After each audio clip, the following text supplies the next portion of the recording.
Hey, this is Keith with How to Build Your Own Home, and I want to talk about when you go slow, it can actually be a big savings. And this is a client that I'm building a home for. I'm under contract to build his home, but he's a kind of person that wants to make sure that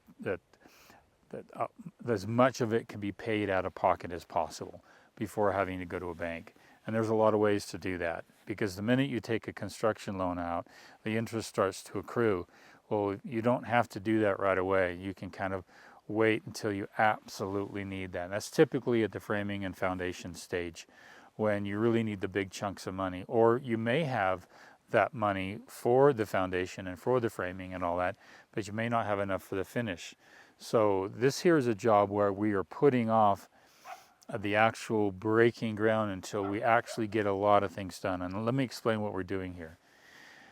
Whenever you build a home, in some jurisdictions it's more insane than others, but generally speaking, you have a lot of permit fees and fire fees and road fees and all kinds of fees. You got your architectural fees, you got your your structural engineer fees, you got your geology, geotech fees.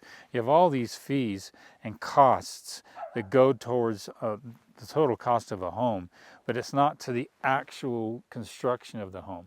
Once you construct the home, we're talking big fees, $20,000 for a foundation or $125,000 for all the framing and the labor, and all these things are big chunks, but all those other fees are smaller. For example, we just got our water meter installed. That was $3,500.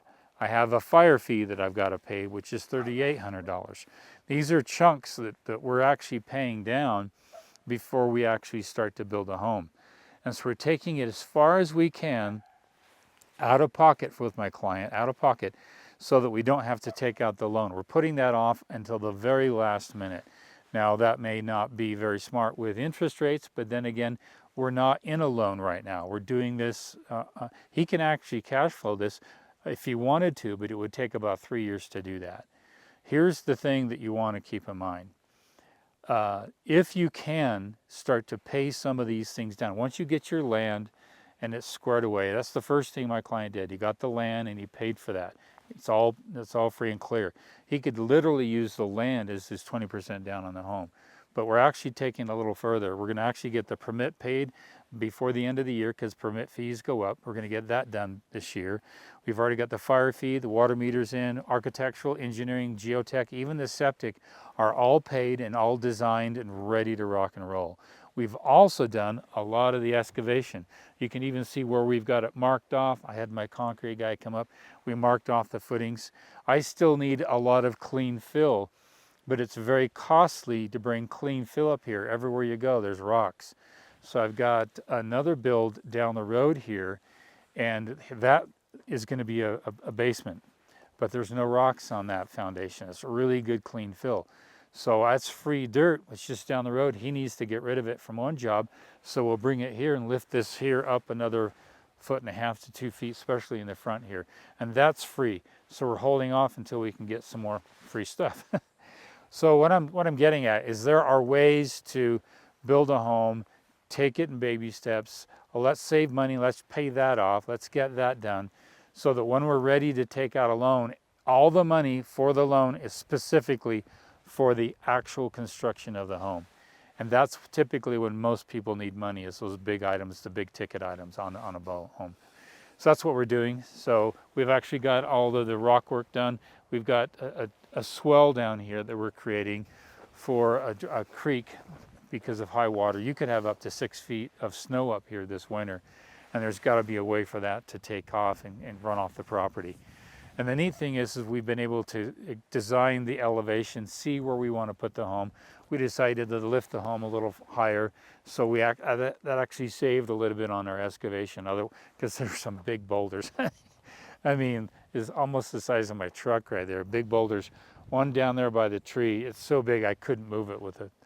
And so we're lifting the pad just a little bit to kind of avoid some of the nightmares we're running into with the deep underground issues, because this will be a walkout basement out that way. Things you can do, I just wanted to let you know, given the economy, the way things are, and if you have the land, you can take things in baby steps. You can wait until you really feel comfortable to secure that loan or get that lending to then build that home. You can move forward is what I'm saying, even though things look like, or supply chain issues or inflation issues, you can still move forward. Now here's the real neat thing. Let's say my client chose not to build, all right? Now we've got a really improved lot. Before I had like 80 trees throughout here. It was a mess. We've done the grading, we've excavated out quite a bit. We've created a nice little area, workable, plot ready for development. That has improved his lot substantially. I think this lot here now would be improved by almost $60,000. So again, that goes toward the construction of the home. They can do an appraisal on this lot.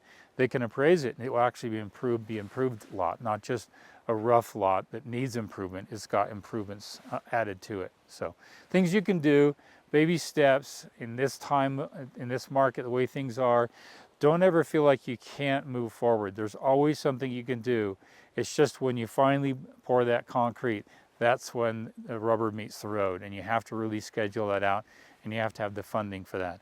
But you can baby step, you can cash flow things in a small level, and to get to that point when you finally need to do your home. And the neat thing is you're putting money down on a home, and it's money down on real estate, which is always something better to put money into than a risky stock or some other thing. I'm not a financial advisor, I'm a builder, but I know that putting money into real estate is always a good thing. This is Keith with How to Build Your Own Home, talking about baby steps.